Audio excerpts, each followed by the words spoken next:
मृत्युलोक में भ्रमण करने की इच्छा करके एक समय श्री भूतनाथ भगवान भोलेनाथ माता पार्वती के साथ मृत्युलोक में पधारे। भ्रमण करते करते दोनों विदर्भ देशांतर्गत अमरावती नाम की अति रमणीक नगरी में पहुंचे। अमरावती नगरी अमरापुरी के सदृश सब प्रकार के सुखों से परिपूर्ण थी। उसमें वहां के महाराज द्वारा बनवाया हुआ अति रमणीक शिव जी का मंदिर भी था। भगवान शंकर भगवती पार्वती के साथ उस मंदिर में निवास करने लगे।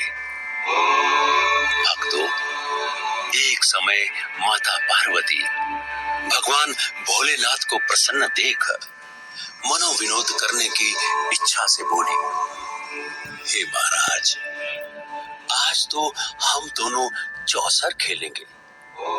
शिव जी ने प्राण प्रिया की बात को मान लिया और चौसर खेलने लगे। उसी समय मंदिर का पुजारी ब्राह्मण मंदिर में पूजा करने आया।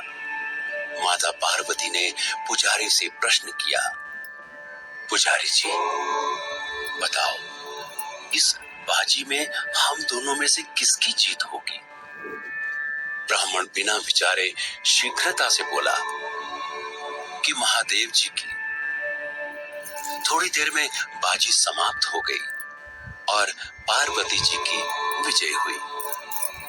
पार्वती जी बहुत क्रोधित हुई और ब्राह्मण को झूठ बोलने के अपराध के कारण श्राप देने को उद्यत हुई। भोलेनाथ ने माता पार्वती को बहुत समझाया, परंतु उन्होंने ब्राह्मण को कोढ़ी होने का श्राप दे ही दिया। कुछ समय बाद पार्वती जी के श्रापवश पुजारी के शरीर में कोढ़ पैदा हो गया। वो अनेक प्रकार से दुखी रहने लगा। पुजारी को श्राप कष्ट भोगते हुए जब बहुत दिन हो गए, तब एक दिन देवलोक की अप्सरा शिव जी की पूजा हेतु उसी मंदिर में पधारी।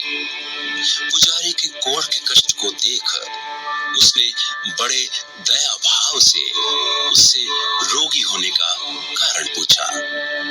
पुजारी ने निसंकोच सारी बात उन्हें बता दी।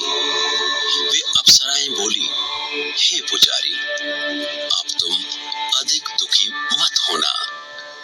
भगवान शिव तुम्हारे कष्ट को दूर कर देंगे। तुम सब व्रतों में श्रेष्ठ षोडश सोमवार का व्रत भक्ति भाव से किया करो।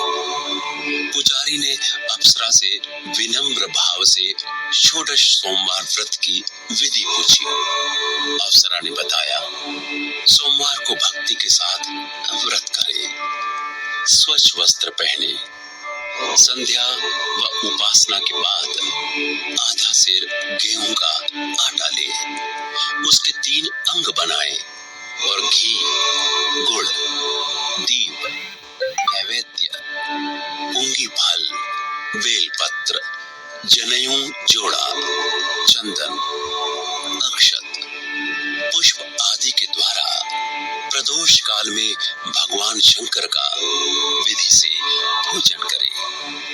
तत्पश्चात 3 अंगों में से एक शिव जी को अर्पण करें, बाकी 2 को शिव जी का प्रसाद समझकर उपस्थित जनों में बांट दें और आप भी प्रसाद पाएं। इस विधि से 16 सोमवार व्रत करें।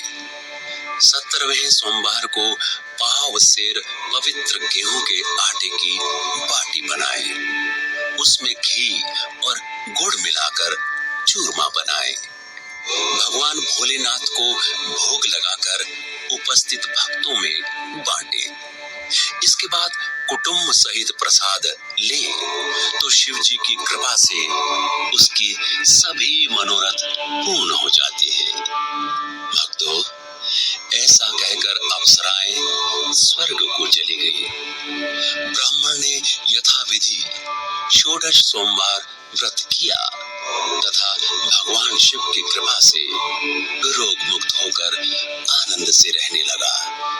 कुछ दिन बाद शिवजी और पार्वती फिर उस मंदिर में पधारे।